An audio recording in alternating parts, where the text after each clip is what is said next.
ಹಲ್ಲೆ ನಡೆಸಿ ಪರಾರಿಯಾಗಿರುವ ಘಟನೆ ಇಂದು ಪರದಿಂದ ಪಾವಗಡಕ್ಕೆ ಪ್ರಯಾಣಿಸುತ್ತಿದ್ದ ರಾಜ್ಯ ರಸ್ತೆ ಸಾರಿಗೆ ಬಸ್ನಲ್ಲಿ ಗುರುವಾರ ಜರುಗಿದೆ. ಮಾಚರಾಚನಹಳ್ಳಿ ಗ್ರಾಮದ ವಿದ್ಯಾ ಮತ್ತು ಪುತ್ರಿ ದರ್ಶಿನಿ ಹಲ್ಲೆಗೊಳಗಾದವರು. ಮಾಚರಾಚನಹಳ್ಳಿ ಗ್ರಾಮದ ತಲಾರಿ ಶ್ರೀನಿವಾಸ್ ಮತ್ತು ಸಾಯಿರಾಮ್ ಹಲ್ಲೆ ಮಾಡಿ ಪರಾರಿಯಾಗಿರುವ ಯುವಕರು. ದಿವ್ಯಾ ಮತ್ತು ಪುತ್ರಿ ದರ್ಶಿನಿ ತನ್ನ ತಂದೆ ಜೊತೆ ಹಿಂದೂಪುರದಿಂದ ಮಾಚರಾಚನಹಳ್ಳಿ ಗ್ರಾಮಕ್ಕೆ ಗುರುವಾರ ಬೆಳಗ್ಗೆ 8 ಗಂಟೆಗೆ ಪ್ರಯಾಣಿಸುತ್ತಿರುವಾಗ ಇದೇ ಬಸ್ನಲ್ಲಿ ಮಾಚರಾಚನಹಳ್ಳಿ ಗ್ರಾಮದ ತಲಾರಿ ಶ್ರೀನಿವಾಸ್ ಮತ್ತು ಸಾಯಿರಾಮ್ ಎನ್ನುವ ಇಬ್ಬರು ಯುವಕರು ಹೊನ್ನಮ್ಮನಹಳ್ಳಿ ಗ್ರಾಮದಲ್ಲಿ ಬಸ್ ಹತ್ತಿಕೊಂಡು ವಿದ್ಯಾ ಪಕ್ಕದಲ್ಲಿ ಸೀಟ್ನಲ್ಲಿ ಕುಳಿತುಕೊಂಡು ವಿದ್ಯಾ ಜೊತೆಯಲ್ಲಿ ಬೇಕಂತಲೇ ಗಲಾಟೆ ಮಾಡಿ ಸೀಟಿಗಾಗಿ ವಿದ್ಯಾ ಬಟ್ಟೆ ಹರಿದು ಜಡೆ ಎಳೆದು ಕೆನ್ನೆಗೆ ಮತ್ತು ಬೆನ್ನಿಗೆ ಹೊಡೆದಿದ್ದಾರೆ. ಅಲ್ಲದೆ 3 ವರ್ಷದ ದರ್ಶಿನಿಯ ಮೇಲೂ ಹಲ್ಲೆ ಮಾಡಿದ್ದಾರೆ. ಈ ವೇಳೆ ದೊಮ್ಮತ್ಮರಿ ಗ್ರಾಮದ ಗೂಡು ಸಾಬ್ ಎನ್ನುವ ಪ್ರಯಾಣಿಕ ಈ ಹಲ್ಲೆಯನ್ನು ಪ್ರಶ್ನಿಸಿದ್ದಕ್ಕೆ ಆತನ ಮೇಲೂ ಸಹ ಹಲ್ಲೆ ಮಾಡಿ ಆತನ ಬಳಿ ಇದ್ದ 12,000 ನಗದನ್ನು ಕಸಿದುಕೊಂಡು ವಿರುಪುರ ಗ್ರಾಮದಲ್ಲಿ ಇಳಿದು ಎಸ್ಕೇಪ್ ಆಗಿದ್ದಾರಂತೆ. ಬಸ್ನಲ್ಲಿದ್ದ ಕಂಡಕ್ಟರ್ ಮತ್ತು ಚಾಲಕರು ಮತ್ತು ಇತರೆ ಪ್ರಯಾಣಿಕರು ತಡೆಯಲು ಹೋಗಿದ್ದರೂ ಸಹ ಅವರ ಮೇಲೂ ಈ ಇಬ್ಬರು ಹುಡುಗರು ರಂಪಾಟ ಮಾಡಿದ್ದಾರಂತೆ. ಇನ್ನು ಘಟನೆಯ ಈ ಎಲ್ಲ ಅಂಶಗಳನ್ನು ದೂರಿನಲ್ಲಿ ಉಲ್ಲೇಖಿಸಿದ್ದು ಈ ಬಗ್ಗೆ ಪಾವಗಡ ಪೊಲೀಸ್ ಠಾಣಾ ಹಾಗೂ ಮಹಿಳಾ ಸಾಂತ್ವನ ಕೇಂದ್ರಕ್ಕೂ ದೂರು ಸಲ್ಲಿಸಿದ್ದಾರೆ. ಬನ್ನಿ ಹಾಗಾದರೆ ಈ ಘಟನೆಯ ಬಗ್ಗೆ ವಿದ್ಯಾ ಮತ್ತು ಕುಟುಂಬಸ್ಥರು ಏನು ಹೇಳಿದ್ದಾರೆ ಅನ್ನೋದನ್ನ ನಾವು ಕೇಳೋಣ.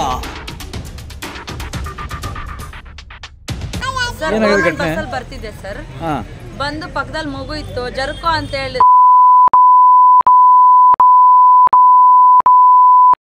ಜರ್ಗಿಲ್ದಿದ್ದಕ್ಕೆ ಪಾಪನ ಎತ್ತಿಸ್ಬಿಟ್ಟು ಹೆಂಗಂದ್ರೆ ಹಂಗೆ ಮಾತಾಡಿದ್ರು ಸರ್. ಅದು ಬಟ್ಟೆ ಎಲ್ಲ ಇಟ್ಕೊಂಡು ಕಿತ್ತು ನಮ್ಮನ್ನ ಬಿಡ್ಸಕ್ ಬಂದಿದ್ದಕ್ಕೆ ಇವ್ರನ್ನ ಹೊಡೆದಿದ್ದಾರೆ ಸರ್. ಯಾವತ್ತು ಬರ್ತಾ ಇದ್ರಿ? ಎಲ್ಲಿಂದ ಎಲ್ಲಿಗೆ ಬರ್ತಾ ಇದ್ರಿ? ಇವತ್ತು 8:30 ಬಸ್ಸಿಗೆ ಬರ್ತಾ ಇದ್ವಿ. ಎಲ್ಲಿಂದ ಎಲ್ಲಿಗೆ ಬರ್ತಾ ಇದ್ರಿ? ನಾವ್ ಹಿಂದೂಪುರದಿಂದ ಮಾಚರಾಜನಹಳ್ಳಿಗೆ ಬರ್ತಾ ಇದ್ವಿ ಸರ್. ಇವ್ರ ಜೋಬಲ್ಲಿ ಅಮೌಂಟ್ ಇದ್ರು ಅದನ್ನು ಕಿತ್ಕೊಂಡಿದ್ದಾರೆ ಸರ್. ಚೆನ್ನಾಗಿ ಹೊಡೆದಿದ್ದಾರೆ ಸರ್. ಅವ್ರಿಗೆ ಯಾವ ಊರವ್ರು ಅವರು ಹೊಡೆದಿರೋರು? ಮಾಚರಾಜನಹಳ್ಳಿಯಲ್ಲಿ ಅವರು ಸರ್. ಹೆಸರು ಹೇಳಮ್ಮ. ಏನು? ಶ್ರೀನಿವಾಸ್, ತಲಾರ್ ಶ್ರೀನಿವಾಸ್, ಸಾಯಿ.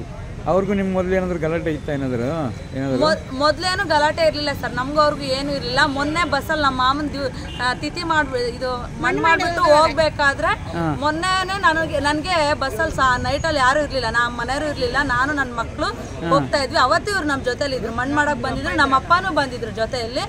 ನಿನ್ನ ನಾನು ಏನ್ ಅಂದಿದ್ದು ಅಂತ ಕೇಳಿದ್ದಕ್ಕೇನೆ ನಿಮ್ಮ ಗಲೀಜಾಗೆ ಮಾತಾಡಿದ್ದಾರೆ ಸರ್. ಹೆಣ್ಮಕ್ಳು ಹೆಂಗಂದ್ರಂಗೆ ಮಾತಾಡ್ತಾರೆ ಸರ್. ಅವರು ಬಿಡ್ಸಕ್ ಹೋಗಿದ್ದ ಹುಡುಗಿಗೆ ಸೀಟ್ ಕೊಡು ಅಂತ ಹೇಳಿದ್ರು. ನೀನು ಅಲ್ಲೇ ಇದ್ದ? ಅಲ್ಲೇ ಪಕ್ಕದಾಗೆ ಇದ್ದೆ. ನಾನು 6 ಸೀಟ್ನಾಗ ಇದ್ದೆ, ನಾನು ಸೀಟ್ನಾಗ ಇದ್ದೆ. ಬರ್ತಾ ಇದ್ರೆ ಜರ್ಕೋ ಅಂದ್ರು. ಆ ಹುಡುಗಿ ಹೋಗಿ ಹಿಂದಕ್ಕೆ ಸೀಟ್ ಖಾಲಿ ಐತಲ್ವಾ, ಹೋಗಿ ಕೂತ್ಕೋ ಅಂದ್ರ. ನೀನು ಇಲ್ಲೇ ಕೂತ್ಕೋಬೇಕಂತ ರೋಪ್ ಆಗ್ದ. ಯಾರು? ಆ ಹುಡುಗ ಶ್ರೀನಿವಾಸ್ ಅಂತ. ಅದೇ ನೀನೇ ಹಿಂಗ್ ಮಾತಾಡ್ತೀಯ ಅಂತ ನನ್ನೇ ಹೊಡಿದ್ರೆ ನಾನು. ನೀವು ಜೊತೆಲ್ಲೇ ಬರ್ತಾ ಇದ್ರಿ? ಅವರು ನಾನು 10,000 ರೂಪಾಯಿ ದುಡ್ಡು ಹೋಗಿದ್ದೇವೆ ತಗೊಂಡು. ಟಿಕೆಟು ಇಲ್ಲ, ಏನೂ ಇಲ್ಲ. ಕಂಡಕ್ಟರ್ ಸಾಬ್ರು ಕೂಡ ಹೇಳ್ತಾ ಇದ್ರೆ ಏನಕ್ಕೆ ಗಲಾಟೆ ಇಟ್ಕೊಂಡಿದೆ ಅಂದ್ರೆ ನನಗೆ ಅವ್ರ ಮೇಲೆ ಜಗಳ ಮಾಡ್ತಾ ಇದ್ದಾರೆ. ಅವನು ಬಂದ್ಬಿಟ್ಟು ಓಕೆ ಇನ್ಫಾರ್ಮೇಶನ್ ಯಾರು?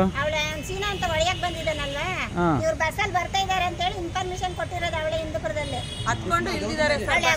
ಕುಸುಮ ಅಂತ ಹೇಳ್ಬಿಟ್ಟು ದಮತ್ಮಾರಿ ಅವಳದು. ಯಾರು ಅಲ್ಲ ಸರ್, ನಮ್ಮ ಅಣ್ಣನ ಹೆಂಡತಿನೇ ಅವಳು. ಬಿಟ್ಟು ಹೋಗಿದ್ದಾಳೆ ಅಷ್ಟೇ ಸರ್. ಅಷ್ಟರಲ್ಲೇ ನಾನು ಅಲ್ಲಿ ಹಿಂದೂಪುರಕ್ಕೆ ಕೆಲ್ಸಕ್ಕೆ ಹೋಗ್ಬೇಕಂತ ಹೊನ್ನಮ್ಮನಹಳ್ಳಿಯಲ್ಲಿ ನಿಂತಿದ್ದೀನಿ.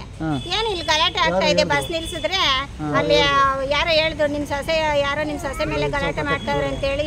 ಇರ್ಸಂದ್ರ ಕಟ್ಟೆ ಕೆಳಗಡೆ ಬರೋಷ್ಟೊತ್ತಿಗೆ ಇವ್ರನ್ನೆಲ್ಲ ಚೆನ್ನಾಗಿ ಹೊಡೆದ್ಬಿಟ್ಟಿದ್ದಾನೆ. ಇವಳು ಹೊಡೆದಿದ್ದಾನೆ. ಮಗುನ್ ತಗೊಂಡೋಗ್ಬಿಟ್ಟು ಸೀಟ್ ಮೇಲೆ ಎಸೆದ್ಬಿಟ್ಟಿದ್ದೀನಿ. ಹಂಗೆ ಎಸೆದ್ಬಿಟ್ಟು ಏನೋ ಇದೆಲ್ಲ ಗಲಾಟೆ ಅಂತಂದ್ರೆ ಅದು ನಾನು ಕೇಳ್ತಾ ಇದ್ದೀನಿ. ಕೇಳಿದ್ರೆ ಡೋರ್ ತೆಗಿಯಲ್ಲ ಅಂದ್ರೂ ಡ್ರೈವರ್ ಇಲ್ಲ ನೀವು ತೆಗಿಬೇಕಂತ ಹೇಳಿ ಒದ್ಯಕ್ಕೆ ಹೋಗ್ತಾನೆ ಅವನ ಡೋರ್ನ. ಅದಕ್ಕೆ ಆಮೇಲೆ ಕಂಡಕ್ಟರ್ ಫಸ್ಟ್ ಇಳಿಸ್ಬಿಟ್ರಮ್ಮ ಇವ್ರನ್ನ ಅಂತ ಹೇಳ್ಬಿಟ್ಟು ಕಂಡಕ್ಟರ್ ಇಳಿಸ್ಬಿಟ್ರು. ಆವಾಗ ನಾನು ಹೇಳ್ದೆ ಅವ್ರಿಗೆ, ಸರ್ ನೀವು ವಿಡಿಯೋ ತಗೋಬೇಕು, ಇದನ್ನೆಲ್ಲ ಗಲಾಟೆ ಆಗ್ತಾ ಇರೋದೆಲ್ಲ ವಿಡಿಯೋ ತಗೋಬೇಕು ಅಂತಂದ್ರೆ ವಿಡಿಯೋ ತಗೊಂಡ್ರು ಅವರು. ನನ್ನ ಹೆಸರು ಜಯಲಕ್ಷ್ಮಮ್ಮ. ಹಿಡ್ಕೊಂಡು ಸೀಟ ಮೇಲೆ ಬಿಸಾಕಿದಾನಂತ ಅವನು. ಮಗುಗೆ ಏನಾದ್ರು ಹೆಚ್ಚು ಕಡಿಮೆ ಆಗಿದ್ರೆ ಯಾರು ಸರ್ ನಮ್ಗ ಇದು ಮಗನ್ ಕೊಡ್ತಾರಾ? ಅಷ್ಟತ್ರ ಮಗು ಆಗ್ಬೇಕಂದ್ರೆ ಸುಮ್ಮನೆನಾ? ಯಾವ್ದೇ ಕಾರಣಕ್ಕೂ ಅವ್ರನ್ನ ಬಿಡಬಾರ್ದು. ಹೆಣ್ಮಕ್ಳು ಯಾವತ್ತು ಯಾವನು ಹೊಡಿಬಾರ್ದು. ಇನ್ನು ಪಾವಗಡ ಪೊಲೀಸರು ಪ್ರಕರಣವನ್ನು ದಾಖಲಿಸಿಕೊಂಡು ತಲಾರಿ ಶ್ರೀನಿವಾಸ್ ಮತ್ತು ಸಾಯಿರಾಮ್ಗಾಗಿ ತೀವ್ರ ಹುಡುಕಾಟ ನಡೆಸಿದ್ದಾರೆ. ಇಲ್ಲಿಗೆ ನಮ್ಮ ಇಂದಿನ ಸಂಚಿಕೆ ಮುಕ್ತವಾಯಿತು. ನಾಳಿನ ಮುಂದಿನ ಸಂಚಿಕೆಯೊಂದಿಗೆ ಕ್ಯಾಮರಾ ಪರ್ಸನ್ ಅನಿಲ್ ಮಹದೇವ್ ಜೊತೆ ಸತ್ಯ ಲೋಕೇಶ್, ಪಾವಗಡ ಪವರ್ ನ್ಯೂಸ್.